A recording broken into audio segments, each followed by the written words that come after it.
Welcome to today's 5-minute Bible study in the book of Joshua.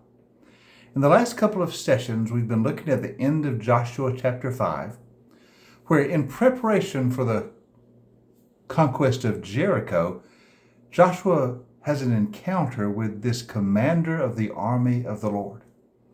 Now, in yesterday's session, we identified this person, this supernatural being, as the angel of the Lord, whom Moses encountered in the burning bush. And we speculated, and I believe this is sound, that this angel of the Lord is actually the pre-incarnate Jesus, the pre-incarnate Son of God. Throughout the Old Testament, we several times meet the angel of the Lord, and he always identifies himself as being God. So that is Jesus in pre-incarnate form. I want to give you another example of this before we move on in Joshua.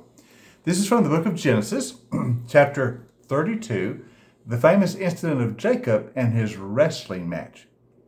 Now you remember Jacob was left alone. It's the night before he's going to meet his brother Esau. And he has a wrestling match with an angelic being. So Genesis 32, starting at verse 24. Now Jacob was left alone, and a man wrestled with him till daybreak. When the man saw that he could not overcome him, he touched the socket of Jacob's hip. His hip was wrenched as he wrestled with the man. And the man said, "Let me go, for it is daybreak." Jacob replied, "I will not let you go unless you bless me." The man asked him, "What is your name?" "Jacob," he answered. And the man said, "Your name will no longer be Jacob, but Israel, because you struggled with God, with humans, and you've overcome." And Jacob said, "Please tell me your name." And the man replied, "Why do you ask my name?" And he blessed him there. So Jacob called the place Peniel, saying, "It is because I saw God face to face, yet my life was spared." So Jacob has this wrestling match. First, it identifies with this man who came, but then later we realize the man is a supernatural being. And at first we think it's an angel sent from God, but he seems to be more than an angel, because when it's all over, Jacob says, "I've seen God face to face." Jacob believed he had encountered the presence of God in this supernatural being. Is this the angel of the Lord that we saw in Exodus chapter 3, Moses at the burning bush, and that we see in Joshua chapter 5, the man with the drawn sword? I think it is. Look to the book of Hosea, the prophet Hosea chapter 12, and he talks about this incident. Now in Hosea chapter 12, he's talking about Jacob. So Hosea chapter 12, verse 3, the prophet says, "Now in the womb he grasped his brother's heel." So I'm at Jacob. "And as a man, he struggled with God." He struggled with the angel and overcame him. He wept and begged for his favor. He found him at Bethel. Now that's the famous wrestling match. It also refers to Bethel when Jacob saw the ladder reaching up to heaven and saw God. And it links that with the man he wrestled with, the angel. But then it goes on to say, he talked with him there.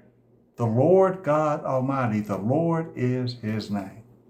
Notice how he links the angel he wrestled with, Jacob wrestled with the Lord God. In other words, it is the angel of the Lord. So we see this throughout the Old Testament, this encounter with this supernatural being, the angel of the Lord. And I think we're correct in our identification. This is a way of referring to Jesus in a pre-incarnate appearance. Before he came in Bethlehem, he appears several times in the Old Testament, and he's called the angel of the Lord. But he's identified as God himself, as equal to God. This is the Son of God, Jesus in a pre-incarnate form. And so it's very interesting that as Joshua is ready to begin the conquest of Jericho, he encounters the presence of God in the angel of the Lord, the commander of the Lord's army. It is Jesus who is giving direction to Joshua as he begins the conquest of the land. You know, whenever we're on God's mission, as Joshua was, the presence of the Lord is always with us. He always goes before us because we're following him, you see. We're following him, and his presence is always with us. Now, in tomorrow's session, we'll begin looking at the instructions given